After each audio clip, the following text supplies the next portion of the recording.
A poesia e a poética do Senhor Augusto dos Anjos.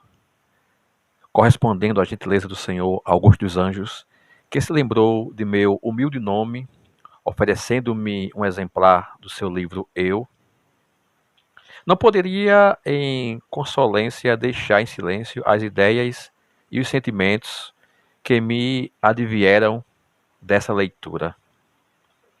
Tanto vale dizer que, em Augusto dos Anjos, a poesia e a filosofia se fundem quase sempre. O senhor Augusto dos Anjos, se não fosse fundamentalmente poeta, não teria conseguido, com sua técnica científica, os efeitos emocionantes que dão a seu livro uma originalidade extravagante. Antônio Joaquim Pereira da Silva, um ararunense, foi a primeira figura, primeiro intelectual a reconhecer, a prognosticar o sucesso do eu, de Augusto dos Anjos. Isso a gente tem aqui, eu tenho em mãos aqui, a J. Pereira da Silva, documento, que é um trabalho de autoria do Humberto Fonseca de Lucena, um ararunense ilustre, contemporâneo nosso, vivo, né? O que é uma alegria, para mim é uma honra viver no mesmo tempo, estar vivendo na mesma era, no mesmo tempo em que Humberto Fonseca de Lucena. Esse trabalho aqui, trabalho publicado na Gazeta de Notícias, Rio de Janeiro, no dia 7 de agosto de 1912. Pereira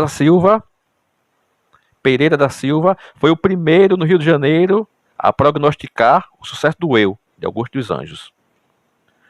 Então, o Pereira, ele que foi o primeiro paraibano a ocupar uma cadeira na Academia Brasileira de Letras, né? Mais uma vez, com ato aqui inaugural, ele recebia o trabalho do paraibano do século, Augusto dos Anjos, e faria o seu prognóstico, como bem disse Humberto.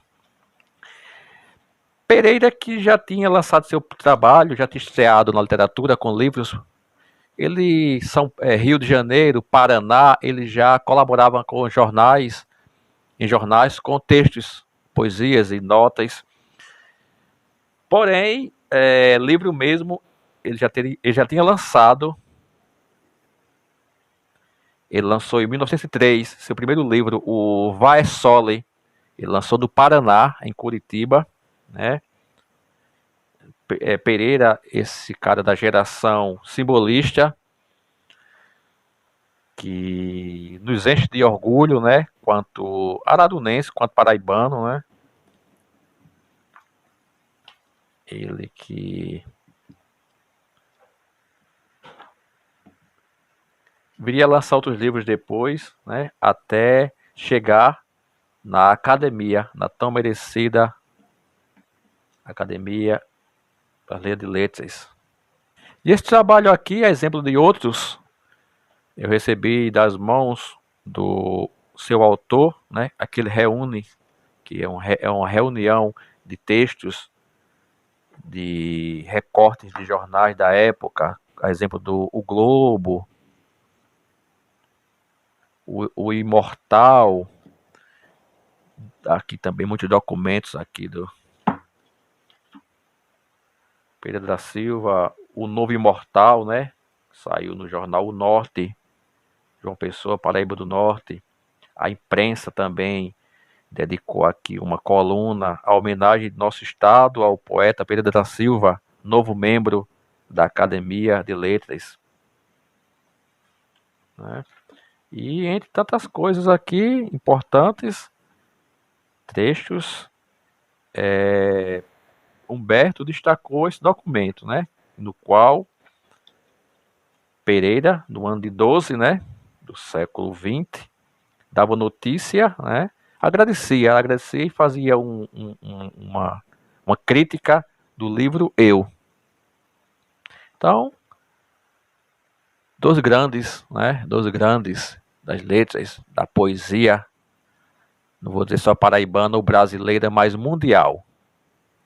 Pereira da Silva falando, escrevendo sobre Augusto dos Anjos. Templos de priscas e longínquas datas, onde o nume de amor em serenatas canta aleluia, virginal das crenças. Canta aleluia, virginal das crenças.